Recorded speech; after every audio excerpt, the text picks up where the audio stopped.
Ito, regarding sa AI. Ano ba sa tingin niyo ang AI? Kasi para sa akin, maraming talaga nasisira sa AI.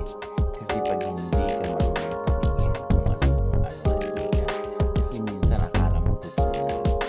Like yung mga animals na basta ano, akala mo totoo yung mga ano nila, mga ginagawang video. Pero minsan, iba pa rin yung ano nila, gawang original kaysa AI. Ang AI, oo, ngayon, in pa siya. Pero, maraming masisira siya. Sa totoo lang, maraming masisira kasi ito AI. Then pagkatapos, gagawan ka ng negative publicity, di ba? Then pagkatapos, ay hindi naman totoo yan kasi AI lang yun. So, is there any ano, parang liability ba kung ang ginawa mong video na nanira ng ibang tao is AI? Yung gumawa, may ano ba, may accountability ba dun sa ginawa niya?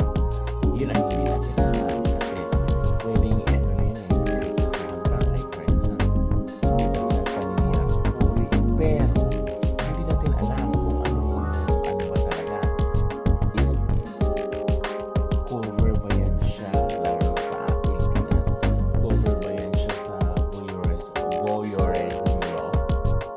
Diba? Kasi ano, AI eh.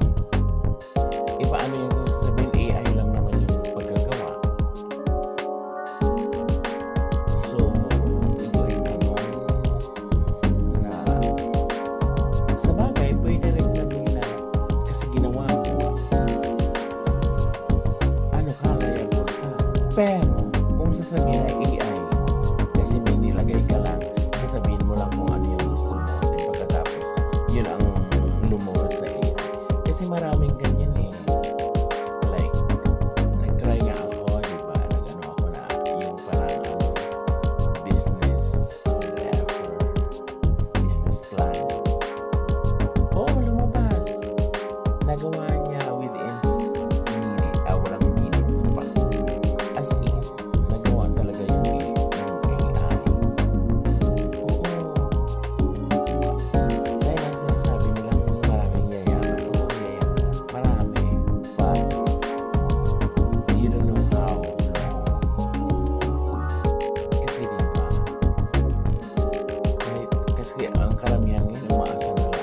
Marami nang umaasa sa AI na lang. Paano yun? Paano matututo lalo na pag yung like for instance sa school assignments or projects pagkatapos pagawa mo lang sa AI, anong ano doon? Anong silbi ng ano lang estudyante or yung kasi pwede naman gawin pero siguro pwede ipagawa ng AI kasi na-try ko talaga yun, pinagawa ko siya ng business plan na like for instance ano mo lang siya like for instance can you make me business plan for small restaurant or a counter type restaurant with how many employees like that and like this, it's complete.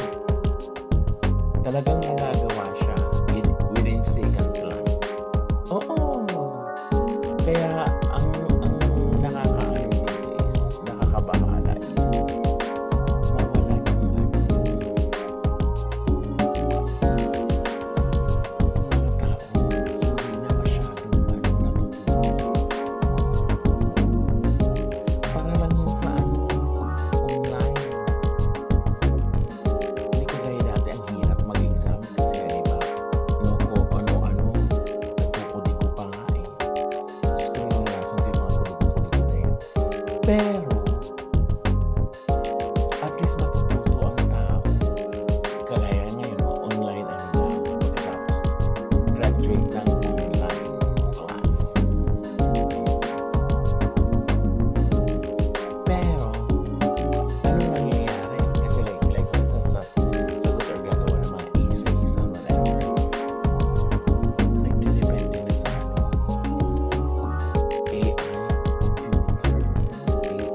paano naman kung AI yon, mas lalong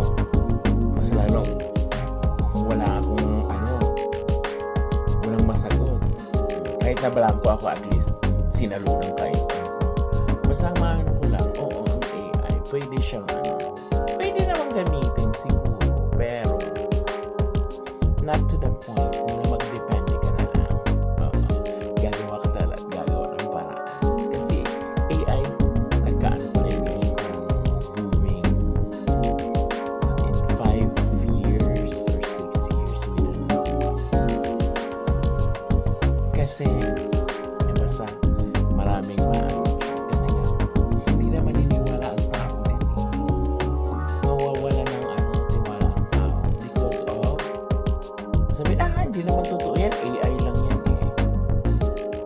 So, ang mangyayari kasi dyan is, hindi na maniniwala ang tao in the near future. Kasi like for instance, sabihin na ganito, AI naman yan, di ba? Like for instance, may negative ginawa, di ba? Video, maganda, pagagawa ng video, pero AI siya. Ngayon, sasabihin na mga like for instance, kagaya nung nangyari sa atin, AI lang naman yan, bakit shinare, ganito, ganyan, hindi dapat kasi yan, fake news, di ba? AI. Paano naman yun pag gumawa ka na ng ikaw na yung gumawa, yung pagkatapos ayaw nang maniwala ng tao sa'yo, kasi AI. Sabihin, sinabi mo lang yan kasi fake yan, ganito, ganyan, pero ikaw yung nagsalita, pero AI yung mo. So, fake din yun. O ano bang bahala nyo. Sumunod na lang kayo sa bahala ka kung maniwala kayo sa mga AI na yan. Basta, mas maganda pa rin yung gawin mo ng tama. Magdepende sa high-tech. Bye.